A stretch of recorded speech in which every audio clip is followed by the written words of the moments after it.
After paying 50,000 of registration fee मैंने अपना admission cancel करा दिया for that particular MBA. And क्या आप भी एमबीए करने का प्लान कर रहे हो? वेल, मैं भी एक टाइम पे कर रहा था। देयर आर सम रीजंस मैंने कंटिन्यू नहीं किया, वो मैं आपको शेयर करूंगा। आपको करना चाहिए, नहीं करना चाहिए, एंड किसको करना चाहिए, एंड ऑल दैट। ये वीडियो आपका पैसा और टाइम दोनों बचा सकता है। So without any delay let's start the video. MBA तो बाद की बात है, हमें पहले कैट में ही डिसीजन लेना चाहिए कि हमें कैट का प्रिपरेशन करना है या नहीं। कैट एक हाईली कॉम्पिटिटिव एग्जाम है। वहाँ उन लोगों को प्रेफरेंस मिलती है जो आईआईटी, एनआईटी जैसे बैकग्राउंड से आते हैं। अगर आपका मैथ्स या लॉजिकल रीजनिंग वीक है तो आपको एक अच्छा एमबीए कॉलेज मिलना is very much tough. And most of the बच्चों का यही सिचुएशन है, मेरा भी यही सिचुएशन था कि मेरा मैथ्स उतना स्ट्रॉन्ग नहीं था and I was getting a average college. तो क्या मुझे एमबीए कर लेना चाहिए था?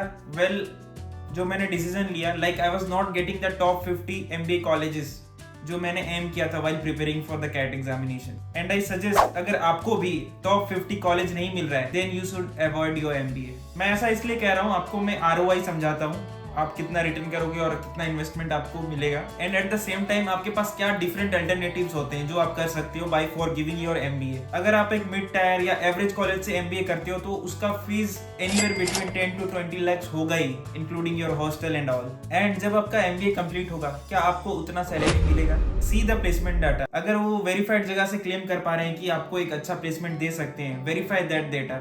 अगर आप हैप्पी हो कि मुझे 2 साल या इतना पैसा, इतना टाइम देने के बाद ये एलपीए, ये पैकेज मिल रहा है मेरे को, then you should do it, that's your choice. But I will suggest कि जो पैसा आप वहां इन्वेस्ट करोगे उससे कहीं कम पैसों में आप कुछ अलग चीजें सीख के उसी लेवल तक जा सकते हो in the same duration of time. वो कैसे? Let me explain. आप एमबीए करोगे, वहां आप सारी चीजें सीखोगे, आप वहां अपना 2 साल दोगे, आप 10 to 20 lakhs रुपीज इन्वेस्ट करोगे। And at the same time कोई एक दूसरा पर्सन है जो 20 lakhs इन्वेस्ट नहीं कर रहा है, but he is investing in some hardcore skill, like there is business analyst, there is a digital marketing, there is data science and n number of things हैं। UI UX designing, web development, web designing, anything। ये सारे hardcore skills आप सीखते हो। इसको सीखने के लिए भी अगर आप अच्छे से अच्छा इंस्टीट्यूट लेते हो तो आपका विद इन 2 लाख रुपीज ये चीज आप सीख सकते हो, which is way less than your MBA. And खास बात ये है कि ये कम टाइम में हो जाता है, आपको 4 to 6 months में you can get started with this. And mostly जो ऐसे कोर्सेस होते हैं जो ये चीज आप सीखते हो वो ऑनलाइन होते हैं।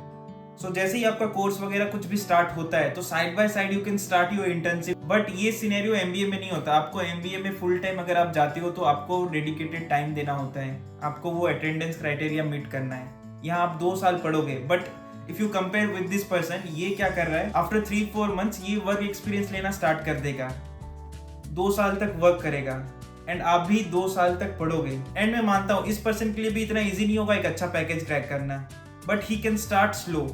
2 साल का एक्सपीरियंस जब तक इसका कंप्लीट होगा, he will be anywhere between 5 to 6 lakh, और मिनिमम हम लेते हैं 4 lakhs, ठीक है। एंड अगर आप एमबीए कर रहे हो एवरेज कॉलेज से, आप ये एक्सपेक्ट नहीं कर सकते कि सबका प्लेसमेंट हो जाता है इसमें। यहाँ भी आपको फाइट मारनी पड़ती है, कुछ ही लोगों का होता है। And the average if you calculate is also the same, so you both are standing at the same place, but इसने इन्वेस्टमेंट कितना किया था? जस्ट 1 लाख और 2 लाख, वो भी मुश्किल से। सो मैं एक आइडिया दे रहा था कि देखो ऐसे भी चीजें हो सकती है, and I choose the second option, ये मुझे ज्यादा सही लगा। And don't take me wrong, अगर आपको अच्छा कॉलेज मिल रहा है and if you are satisfied with the placements and all, तो definitely you should go for MBA, वो भी बहुत काम आता है। बट ज्यादा किसको काम आता है वो मैं आपको बताता हूँ। MBA means master in business administration. MBA करने के बाद आपको एक मैनेजरियल लेवल पे काम करना होता है, आपको टीम संभालने आते हैं, आपको रियल वर्ल्ड बिजनेस समझना है। That is specifically designed for working professionals, जिनके पास अच्छा खासा वर्क एक्सपीरियंस है, वो आगे जाके अपने जॉब रोल में प्रमोट होना चाहते हैं, मैनेजरियल रोल में काम करना चाहते हैं, उनके लिए ज्यादा सुइटेबल होता है एमबीए। तो मेरे हिसाब से आपको 2-3 साल वर्क एक्सपीरियंस लेना चाहिए। अगर अभी एमबीए अच्छा कॉलेज नहीं मिल रहा है तो यू कैन वेट, जो भी फील्ड में आपको इंटरेस्ट है आप उसमें घुस जाओ। लाइक देयर इज फाइनेंस में अगर आप जाना चाहते हो, मार्केटिंग, एचआर, एनीथिंग, आप work experience low, side by side आप कैट वगैरह का प्रिपेयर कर सकते हो। अगर फर्स्ट अटेम्प्ट में नहीं हुआ तो इफ यू आर कॉन्फिडेंट कि हाँ मेरा लग सकता है, एंड उसके लिए मैं बोल रहा हूँ जिसका फर्स्ट अटेम्प्ट में लाइक 60-70% आया, you can give it a shot.